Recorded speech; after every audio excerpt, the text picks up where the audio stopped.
Yeah, Peace yeah. bar. Yeah, Yeah, it was a bar. So And then Stuttgart took it over and added about 100 taps. Yeah, Yeah. And they did a good Whole job lot. for a few years. Who knows what kind of happened, but it's still a strong brand. Oh, yeah, so sometimes absolutely, certain yeah, locations don't definitely. pan out. But Yeah, they're still strong in Galveston, Texas City. Yeah. Yeah, I actually drove by the one in Texas City today. I was over in that area, so Okay, yeah, yeah. kind of peeked my head over there. I was checking out the park in Lamarck, Bayou City Park, what is it? It's over there on the right hand side off 45, a little bit past Texas City, but it's actually a park on the water, which is really cool. Oh, nice. Okay. Yeah, I was peeping it out for a potential race location in Sure. the future. So yeah, but yeah. See, you've got the sickness I used to have. I used to look at every building and think, "Can I turn that into a brewery?" You look at it like any space, any waterfront space, and you think, where can I do a race? Yeah. How can jet surf be involved Can in I do this, a in jet this body surf? of water? Can I do a jet surf race there? Yeah, exactly. Yeah, So- no, I get it. I get it. That's awesome. Man, good times. Yeah, just all the development even in Texas City with Lago Mar and Lamarck. Oh, and I mean, it's just man, this whole area is just exploding. I mean, it's so exciting. It's just a great time to be along the waterfront capital of Texas. That's right. Yeah, Texas City, they're doing a lot of expanding, just like League City right now. A lot of development, business wise. Sixth Street looks great down there in Texas City. Right, yeah. Yeah, Sixth Street, yeah. all Yeah. the redevelopment down there. Yeah, It's but great. I was more going just the freeway, Oh, kind of yeah. just did it. But yeah, of course, yeah. I mean, all sorts of different stuff. It's really cool. Just see that this whole area that's along the Galveston Bay and kind of the coast, all these kind of coastal cities, kind of expanding this whole corridor. Yeah. The Bay Area, Houston, but really Bay Area, Houston's kind of the heart of the Southeast corridor. And it's all. I think all the money is kind of coming back down here. Some of the development, it went to Kingwood and Sugarland and Woodlands and and Clear Lake was 30 years ago, but now I think it's really coming back this way, and so I'm excited as the 99 comes in and just the access. Yeah, I mean, there's been just the economic development. There's a lot of groups that have been working hard for that. BayHep is one of them. yeah. They are Yeah. a great partnership for the region. Baytran with all the transportation side of it. Yeah. So and both of our chambers are fantastic too. Truth.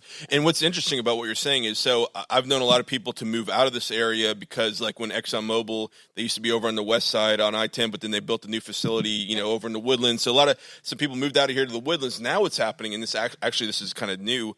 People are moving back to the area because they're like, we moved out of the area to be close to work. Now we're working out of our house. Yeah. Well, if we're going to work out of our house, we're going to come back down to the waterfront capital of Texas. for sure. I mean, so it's interesting how that works, right?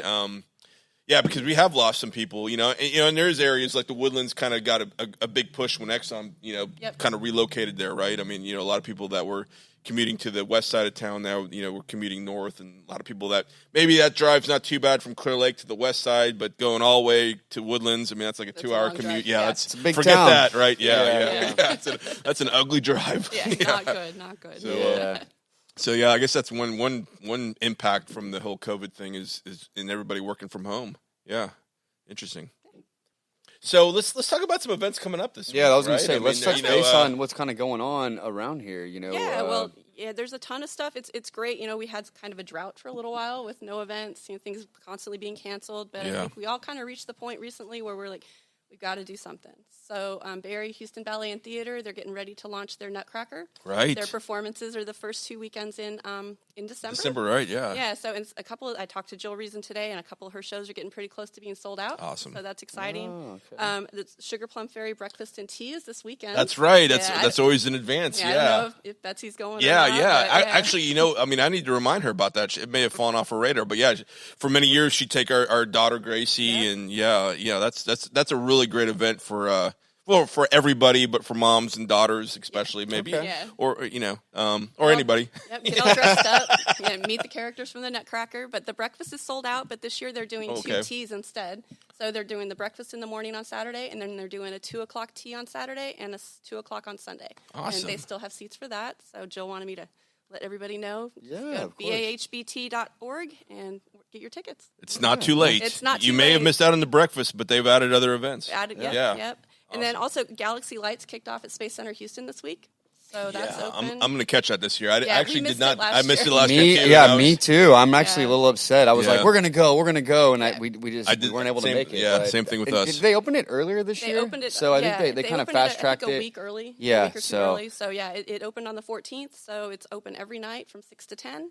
It's $20 a ticket, and you can get it online. And Nice. super cool. And I A lot strongly, of lights over there. I strongly Yeah, suggest. I strongly suggest anybody thinking about go ahead and get a membership to Space Center Houston. Yeah, I mean, and you get a discount on. I mean, this is like an add-on thing. I mean, but it's just such a better deal. You know, it's great Yeah. for families. You know, you can, we had it when our kids were little, and we were there all the time.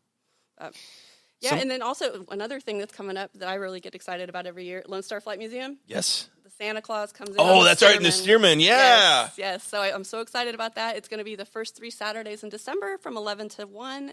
You get to see Santa come in with your paid admission, or if you got membership, you get in for free anyway. Hey, parent hack for y'all out there, for your parents out there. It's a great opportunity to get a photo with Santa for the kids. Yeah. I mean, we did it last year. Yeah. And they have a lot of cool things for the kids. They've I'm trying to remember. First of all, they did some things last year. Maybe they're not going to do this year, like they bake cookies and stuff. But they had like cool construct airplanes and different things like that. So I'm sure there's going to be some cool things for the kids that they can do after they tell Santa everything they want. Yeah. And not to be, negative, with everything with Santa, but has that kind of been cleared up? I mean, there was some talk about Santa not coming to some of these venues, just due to COVID and everything. Well, I mean, they're kind of pushing through. Yeah, I spoke to an elf at the boardwalk today, and Santa's making his appearance at the boardwalk. He's Okay. actually gonna, Yeah. his first appearance is going to be on Black Friday, so the 27th Right. of Yeah. November. So that whole weekend, Santa's going to be there, and then he's going to fly back to the North Pole for a little bit and come back the following weekend. All right, Nice. perfect. Nice. Well, that's and, neat. and, yeah. and I know the Lone Star Flight Museum. I mean, because I've interviewed the general twice now since the whole COVID thing, and they're taking it real seriously. I mean, they've got lots of precautions. They've got sanitizer everywhere. Yep. Everybody's wearing masks.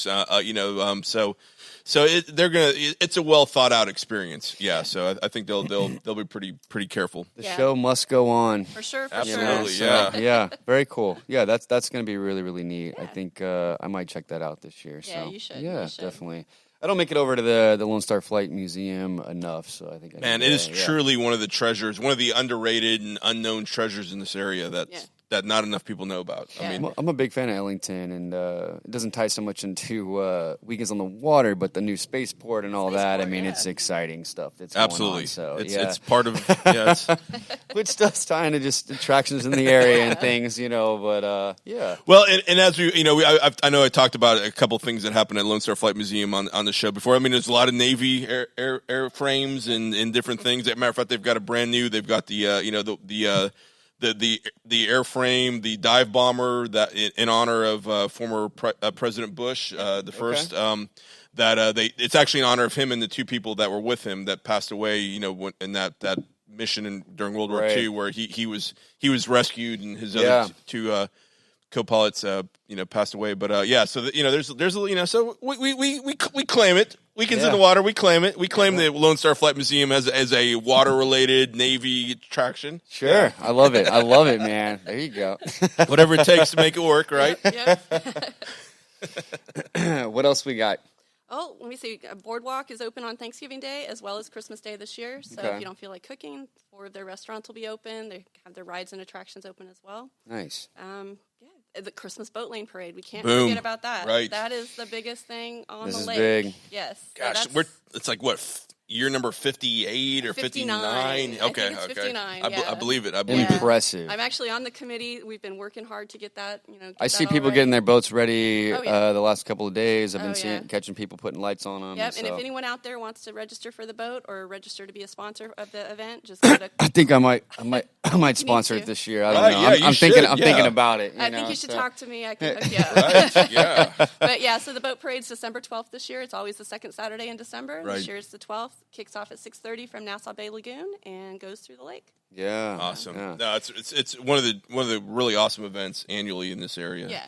And it's amazing as somebody that's judged it twice over like 25 years. I mean, just seeing the the level of improvement and just seeing how seriously people take it. I mean, people always took it seriously, but I think part of it's the LED technology now that they have with the lights. I mean, it's amazing how they outfit some of these boats and have music and dancers and stuff. It's crazy. Yeah. And, and they have a good time. Yeah. Indeed, yeah. I had a good seat last year watching it. We were actually on the Seabrook side, and it was incredible. And this year, sneak peek, maybe, possibly not confirmed yet, but we may be, doing a show possibly involved with the parade. Yeah, so we'll definitely do something tight in the boat parade. Maybe on the down low, maybe guerrilla style. Who knows? Yeah, no, I'm joking. I'm joking. Actually, I did talk to Sherry from the chamber about something. We'll see. Hopefully, we can figure out a way to make it work. I know, but yeah, no, it's definitely something we're excited about. Yeah, so it'll. And of course, everybody always ends up over at Barge 295 afterwards. Yeah. It's a perfect after party. Right. How many boats? So last year, real quick, how many boats were registered last year? And like, is there an idea of how many this year? Or? Last year, I think we had right around 90. Wow. Yeah, that sounds about right. Boats. Yeah. You always get a few that kind of guerrilla and sneak in there. Right. And don't want to register. Yeah. But, right. Definitely. They just don't get any of the cool prizes. But that's okay. So this year, I'm not sure. I'm not sure where we're at right now. But hopefully, I think it's going to be good though. Yeah, I think so. I think boating's been so good this year. I think there's going to be a few extra boats probably. I think great. there's some boats working this summer that weren't even working a couple years ago. I'm pretty sure there. So there might be a few extras attending. Yeah, that's for sure. No, I think there's quite a few new boat owners out there. New boat owners, old sailors that are learning to sail again, and all sorts of stuff. Right. Picking up a bad habit again. Yeah, that's right. That's right. Yeah. Oh man, that's awesome. Yeah, that's a great event. So Barge, we brought up Barge. Yeah. We obviously did a show there not too long ago. We've talked about some of the live music and just the quality of the acts. First of all, it's just awesome having an outdoor, open air, waterfront live music venue like impressive Barge. lineup. Yeah, but incredible view. This I know they had some big acts last weekend, and I think correct me if I'm wrong, but I think that it continues this weekend, it does. right? It's got Roger Krager. They've got Roger Krager tomorrow night. I don't remember who's playing Friday night, but Mickey Gilley and Johnny Lee are headlining it. Damn, that's right. They're having like a Gillies thing, Urban Cowboy reunion. That's they're right. doing a tour, right? Yeah. So that's pretty neat. That is awesome. Yeah. So check out Barge 295. About to have a brand new mobile app, from what I'm told. Cool. Yeah, that's what I hear. That's what I hear. I think I even know the guy who's building it. There's a lot going on over there. There's a lot going on. There is. Well, another cool thing is you can pretty much, if you like steak, you can have steak pretty much every night of the week. That's right. There's any of the restaurants around here. There's steak night every night of the week. So. Yeah, let's name them off. So you got Barge in Bacchus on Mondays. Yeah, Tuesdays is where is it? Oh, Schaefer's. Yeah, it's Schaefer. Schaefer's on Tuesdays. I know Jackie's, Cabo's Thursday. Yeah, and I think Jackie's is Wednesday. Is it Wednesday? Yeah, Okay. So you can pretty much go around the lake and eat your weight in steak throughout the week. Back in 2003, in the scene, we did a special issue called Steaks Around the Lake, or Steaks in the Lake. Yeah. I love it. Then it was Carrabba's and Outback. And, obviously, Yeah. And a lot of venues that are no longer with us around the lake. Yeah. But no, I mean, that's awesome. I didn't know that. Yeah, you can grab steak pretty much any night you want. Yeah. I've had two of them. I've had the Schaefer steak. It was good. And I am, kind of a regular at Cabo, I guess, here and there. Right? I've had one or two steaks. Just a few. Just a few, yeah. It's good, though. Yeah. Love me Cabo. Another awesome venue that we're probably going to be coming at you live from here soon. Yeah. No, I'm in on that. Yeah, let's do that. Absolutely. I think that's going to happen, here in the next couple weeks. Maybe even the last half of the show, we'll actually broadcast while playing ping pong. Yeah. There you go. Yeah. Or maybe not. Maybe that's a bad idea. It depends. Sounds good, but maybe I love my ping pong. Yeah. Right? I mean, it's really. I mean, it's one of the few places around here that has ping pong tables. Still, That's true. I mean, there used to be a couple others, but now I think Cabo's pretty much it. You'll see a dartboard, pool tables, but not all the time. With the shuffleboards and ping pong tables are a little bit more rare. Yeah, I mean, I know a lot of people love pool, and there's a lot of great pool places, but I prefer ping pong personally. I think I can only name off one shuffleboard table. Monkey Bar. Okay, Monkey Monkey Bar. Bar. I was going to say Maribel's. I think they're the only one. Hold on. Didn't Jackie's has? I think Jackie's has one in the back. Yeah, they have one in the back. Okay, yeah. all right. Sometimes it's the like at Maribel's, and I'm not a frequent at Maribel's, but I think they have the short one. There's like the short and the long one, right? Yeah, and so maybe Fair Jackie's has the traditional, the big one. Yeah, Monkey Bars fills the entire. Okay, Monkey Bar's they're long long. one, yeah. That can be fun. Yeah. Yeah. It's a good time. Yeah, it's something you're not, used to playing. I've never met anybody, you'll play pool with someone, ping pong, darts. Somebody's really good, right? You're like, man, you're so good.